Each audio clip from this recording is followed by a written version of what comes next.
The next thing that happened was a set of people figured out a way to build things called large language models. And these large language models are very, very interesting to a computer scientist, because a large language model studies all of the information that's available, puts it into a network model, and then you figure out what does the network know. So in the book that I wrote with Henry Kissinger last year, we included a quote where we asked the system, which is called GPT-3, do you think and do you reason? And its answer was, no.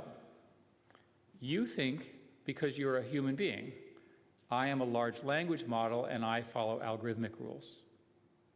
You sit there and you go like, how did it come up with that? It feels kind of intelligent, kind of not.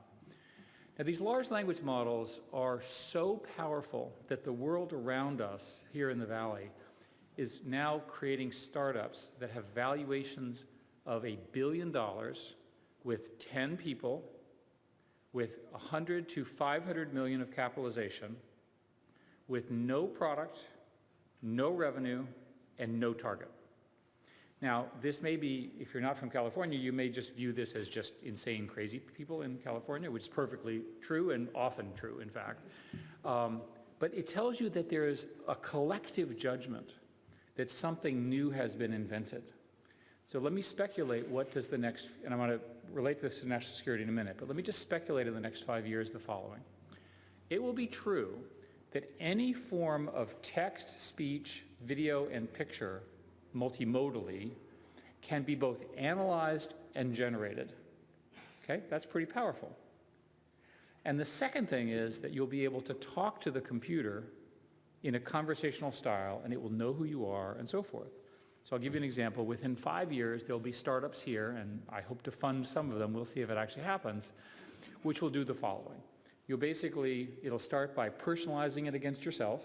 You'll choose this, obviously, you'd opt in. It'll listen to your voice, it'll mimic your voice, it'll sound like you, and it'll begin to behave like you. It can generate arbitrary images of anything, and it will be with you and learn from your behavior. The pitch from this company 5 years from now will be eternal life. This is your second self. Because when you die, which unfortunately every one of us will eventually, it can continue and continue to learn and expand and so forth based on your personality. Now you sit there and you go, this guy is like smoking. Well, not today. It's California. And second, this I think is the technology will allow it. Now, do you think people will buy this product? You betcha. And they'll buy it for many reasons, and assistance and so forth.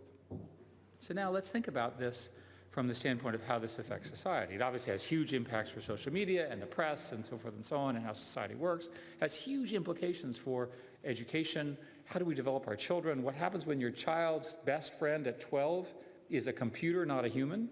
I mean, the parents I know are already worried that little Johnny is not outside playing ball, they're playing video games. Well, now imagine they're playing video games with their other personality, and the other personality is smarter than the humans.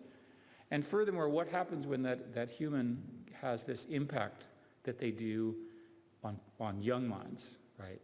Won't affect us too much, but we have no experience.